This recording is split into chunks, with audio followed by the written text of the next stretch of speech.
Childhood is a magical time full of discovery and wonder. Today, though, I'm gonna ruin some of those memories. I've got some dark truths behind some of your favorite characters, movies, and toys. From the dark truth behind Dr. Seuss's books to Big Bird's near-death experience, I'm Mike with List 25, and here are 25 facts that'll ruin your childhood memories. Don't say I didn't warn you. 25. The dolphin Flipper ended her own life. Even if you aren't old enough to have watched the show on TV, you probably know the name Flipper. I mean, he's the most famous dolphin in history.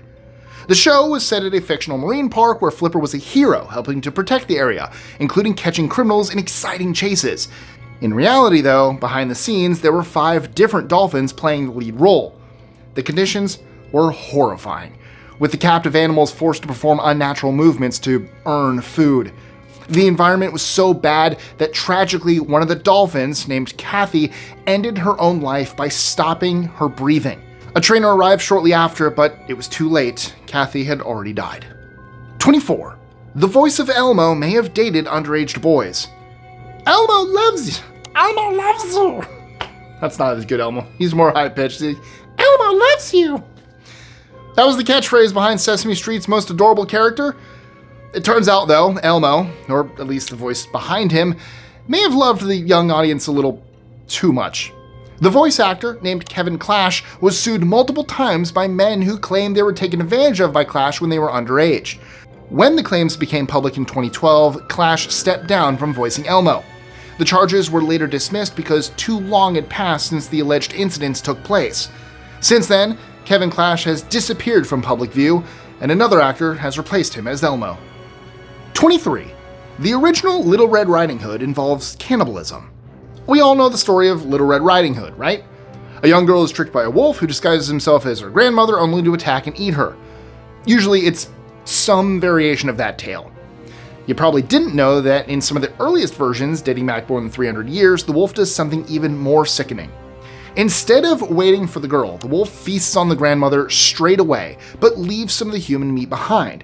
Then, poor old Red arrives home, assuming that her sweet granny has left her a few pieces of steak, and unknowingly eats her own grandmother. That version is definitely much darker. 22. Dimples were once thought of as a deformity.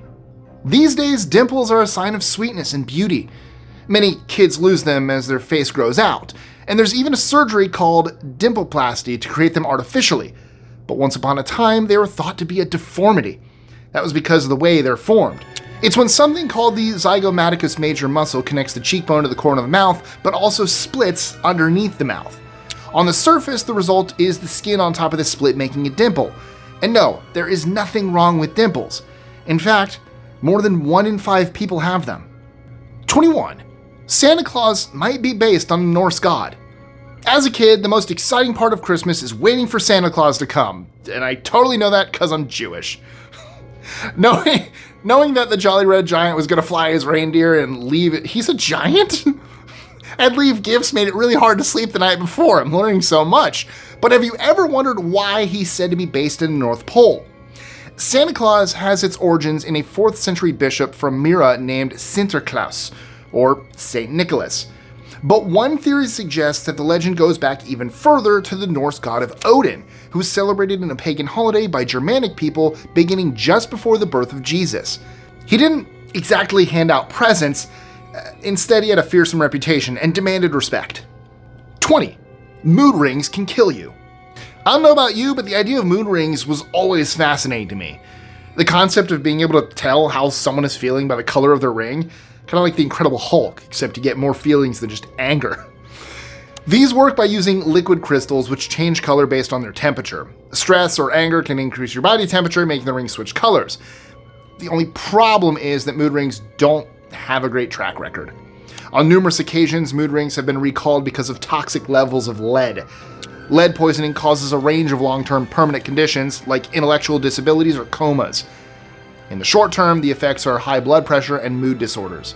So, if your mood ring is changing colors a lot, it might actually be the ring causing it. 19. Snakes and Ladders was a game of morals. Snakes, or Chutes and Ladders, is one of the first board games many kids learn to play. The rules are remarkably simple. Throw the die and pray that you don't land on a snake. If you do, your piece slides all the way down to a lower row. On the flip side, landing on a ladder boosts you up to the next row. But rather than a simple game for kids to play, in ancient India, Snakes and Ladders was once a way to teach children about life. If you were a good person and helped others, you'd find your way to ladders. Give in to your worst instincts, and sin slide you further down in life. This was especially important in Hinduism, where your life wasn't finished at death. Instead, you're reincarnated up or down the karma chain depending on how good a person you were. 18. The Wizard of Oz's director may have been a Nazi sympathizer. Back in the 30s, there was no Steven Spielberg or Martin Scorsese yet. The biggest director in Hollywood was a man named Victor Fleming. By then, he had already directed 36 films. But it was in 1939 that he made two masterpieces to cement his legacy forever: The Sound of Music and The Wizard of Oz. There's no denying his masterful film direction, with those two movies holding up to this day. But apparently behind the scenes, Victor Fleming was a nightmare to work with. Apart from having a distinct hatred towards British people, he was accused of being, quote, violently pro-Nazi, and that was at a time when America was at war with them in Europe. 17. Gak was named after heroin. If you grew up in the 90s watching your favorite shows on Nickelodeon, then you must have seen this product. Gak was a sticky, slimy, moldable substance that was perfect for kids. You could shape it however you wanted, and some versions even changed colors, and they all made that fart noise. But the story behind the name Gak is a little darker than the happy images Nickelodeon used to promote the product. It came when a Nick team was looking for a name for the product and one of them proposed Gak. What did it mean? Well, it was slang for heroin in Philadelphia at the time. Not exactly kid-friendly. 16. Dr. Seuss had racist drawings. Dr. Seuss was a staple of many of our childhoods. Whether in book form or movie adaptations, stories like The Grinch, The Cat in the Hat, and Horton Hears a Who all created iconic, timeless characters. But if you happen to find an old version of Dr. Seuss books, take a closer look. Whenever an Asian person is depicted, the illustration is incredibly racist. Chinese people are often referred to as Chinamen, colored with yellow skin and extremely slanted eyes. For decades, no one seemed to have a problem with the casual racism, but the man behind Dr. Seuss, Theodore Seuss Geisel, even published racist political cartoons as well. Sounds like Theodore might have based The Grinch on himself. 15. Disney's Moana was renamed Vaiana in Italy because of an X-rated actress. The Disney movie Moana was a huge hit worldwide, raking in over $600 million at the box office and earning great reviews all around. However, in Italy, instead of Moana, the name of the young heroine is named Vaiana. Why? Well, that's where things get a little sticky.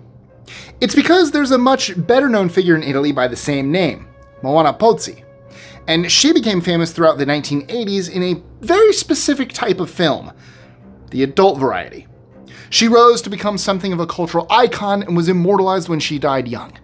Even 22 years after her death, Disney had to change the title of their movie so that it wouldn't be confused with her. Now that's a legacy. But the movie is actually called Oceana, and the character's Vaiana, so. Because here in America, it's Moana's the character and the title of the movie.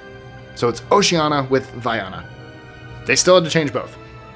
14. The voice of Lilo is also in horror films. Here's a name you might not recognize by face, Devay Chase. But I guarantee you know some of her work. She was the main character in the English version of Spirited Away. She was also the voice of the young girl Lilo in Lilo and Stitch. And based on that resume, you would never guess one of her best-known roles. She acted as the character Samara Morgan, better known as the creepy possessed girl in the horror movie The Ring. In fact, she actually worked on Lilo and Stitch and The Ring in the same year. Talk about range. 13. Gelatin comes from animals. Gelatin is a pretty magic ingredient. It's used to turn jelly from liquid into a thick, wobbly substance, as well as a ton of cosmetics like shampoo, creams, and lotions. So, how is it made? Well, let me warn you first. If you're a vegetarian or vegan, look away.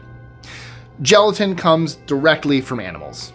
It's the protein collagen that's found in between muscles and bones. It can be extracted from the skin, bones, muscles, and cartilage. Basically, all the leftover parts after the meat is taken out. It's not exactly an image you want in mind when rubbing lotion onto your face. Or eating Jell-O. 12. the Teletubbies set was destroyed. These colorful, wide-eyed giant babies with antennas on their heads appeared on British TV in the late 90s. They were called Teletubbies. And the older I get, the creepier they look. They became a worldwide phenomenon and led a flock of tourists to visit the original set of the show, located in the small English town of Wimpston. Rather than capitalizing on the traffic, though, the owner of the farm went to extreme lengths to deter visitors. After having her property trespassed, Rosemary Harding decided to put an end to it once and for all, by flooding the entire area. 11. Barbie Girl was sued by Barbie. Since being released in the late 50s, the Barbie doll brand has created an empire for the company Mattel, which is now a multi-billion-dollar toy maker. But many people associate Barbie Girl with something completely different. A catchy Europop song by the Scandinavian group Aqua. The song, also titled Barbie Girl, was released in 1997, and Mattel quickly sued the band, claiming that it used its trademark without permission. That led to a lengthy legal saga, with Mattel eventually taking their case to the US Supreme Court. In 2009, Mattel finally accepted that the song was a classic and would be forever connected to their brand. So, they bought the rights to the song. I guess if you can't beat them, buy them. 10. Ferris Bueller's principal is a registered sex offender. If you didn't grow up watching the coming-of-age classic Ferris Bueller's Day Off, I'm sorry, but you totally missed out. It's the story of a high school kid who, as the name suggests, takes a legendary day off. That includes watching a baseball game, having lunch in a fancy restaurant, and being the star of a parade. Unfortunately, though, it wasn't all fun and games. At least, not in real life. The actor who played Ferris Bueller's principal went on to become known for all the wrong reasons. He was convicted of getting a teenager to pose for inappropriate photos. One minute, you're in a major motion picture, and the next, you're a criminal.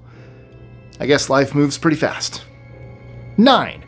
Roald Dahl, beloved author, bold anti-Semite. First, I ruined your image of Dr. Seuss, and now I'm going to do the same for Roald Dahl, the mastermind behind classics like Charlie and the Chocolate Factory, Matilda, and Fantastic Mr. Fox. As you might expect now, there is more to this beloved children's author than first meets the eye. He had some pretty shocking opinions about us Jews, once saying in an interview that we have a trait that provokes animosity. In other words, we deserve hate. As if that wasn't bad enough, he said that murderous genocide leader Adolf Hitler, quote, didn't pick Jewish people for no reason. Yikes. 8. Ducky from The Land Before Time died before the movie. One of the most beloved children's movies of the 80s and 90s was The Land Before Time, a dinosaur-themed movie that then spun off into a TV show and even video games. The adorable characters were played by a talented cast of voice actors, including Judith Barcy, who was just 10 at the time and brought to life the baby dinosaur named Ducky. Tragically, though, Judith was never able to see her work on the big screen. Her life, along with her mother's, was taken by her out-of-control father in July 1988, just 4 months before Land Before Time was released in cinemas. Afterwards, Judith was praised by the film's production staff, and fans of her work paid for a memorial plaque years later. 7. Big Bird almost died on a space shuttle. Big Bird, the famous character from the children's show Sesame Street, had a brush with death in 1986. At the beginning of that year, NASA's Space Shuttle Challenger was getting ready to blast into space for an orbiting mission around Earth. Among the passengers was a teacher there to help promote space exploration and science to children. But it was almost Big Bird. The actor behind the character, Carol Spinney, was invited to be part of the mission, but after some discussions, they realized that there wouldn't be enough room for the giant puppet costume. Luckily for him, because Challenger exploded in the air just a minute after taking flight, with everyone on board losing their lives. Any life lost is a tragedy, but losing Big Bird might have traumatized an entire generation. 6. The voice of Peter Pan died poor and alone. Child stars are often known to grow up and have complicated lives. The amount of pressure and money at such a young age just never ends well. One of the earliest examples was that of Bobby Driscoll, a child actor who was once one of Disney's biggest stars, acting in the blockbuster Treasure Island and voicing Peter Pan in the 40s and 50s. Unfortunately, when jobs began to dry up as he got older, Driscoll struggled to stay afloat and turned to a life of substances. His life ended when he was just 31. He was found in an abandoned building, his body wearing scars from years of addiction. Even sadder, He wasn't identified until a year later when his estranged mother tried to track him down. 5. The Oompa Loompas were originally African pygmies in the book. Okay, I've already trashed Roald Dahl's image for you, but here's another one just for good measure. In his best-known work, Charlie and the Chocolate Factory, those funny-looking Oompa Loompas are actually pretty racist in the book. Roald Dahl describes them as small, dark-skinned people who come from, quote, the deepest and darkest parts of the African jungle. Even worse, they're actually slaves in the chocolate factory. 4.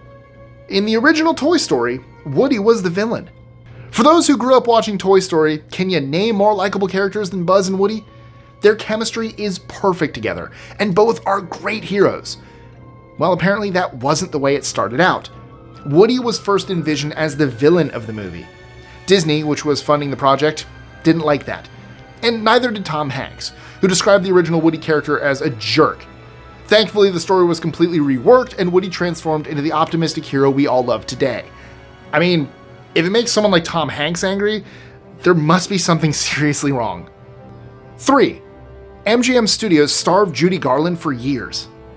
Sadly, Judy Garland is another example of young Hollywood stars being treated awfully. She's now remembered as one of the greatest actors of all time, especially for her performance as Dorothy in The Wizard of Oz. But Judy was just 17 years old at the time, and completely under the control of studio executives at MGM. They told her when to work, what to eat, and even gave her stimulant pills to maintain her performance. Unsurprisingly, she went on to have problems with substances, a nervous breakdown, and suffered from depression for years. In 1969, at the age of 47, she died from an overdose. 2. Winnie the Pooh might represent different mental health disorders. This list has been a roller coaster of emotions, and for Winnie the Pooh fans, that might be one of the show's hidden messages. The characters were created by Alan Alexander Milne way back in 1925. They were based on his son's toys, but over time, as the character turned into a television series and was introduced to millions of children, the cast came to represent more than just fuzzy toys. According to one theory, each is a symbol of different mental health disorders. For example, Pooh has an eating disorder, Piglet is chronically anxious, and Tigger suffers from ADHD. While this has never been verified as the official meaning, it's a nice way to look at it. 1. Cocoa Puffs resemble rabbit droppings. For kids with rabbits, don't confuse those with Cocoa Puffs. They may look like the sugary cereal, but after eating them, you'd be in for a huge shock. These are actually hardened brown balls called fecal pellets made up of fiber and exit from a rabbit's anus. In other words, it's rabbit poop. But not to worry, these are just usually signs of a healthy rabbit. Just don't leave them lying around the kitchen table. Well, want me to keep ruining things for you? Don't worry, I've got you covered. From the shocking percentage of people who have fantasized about murder to a study that exposed how dirty doctors' hands really are, click here to keep learning some unsettling things. What a great day for eyes.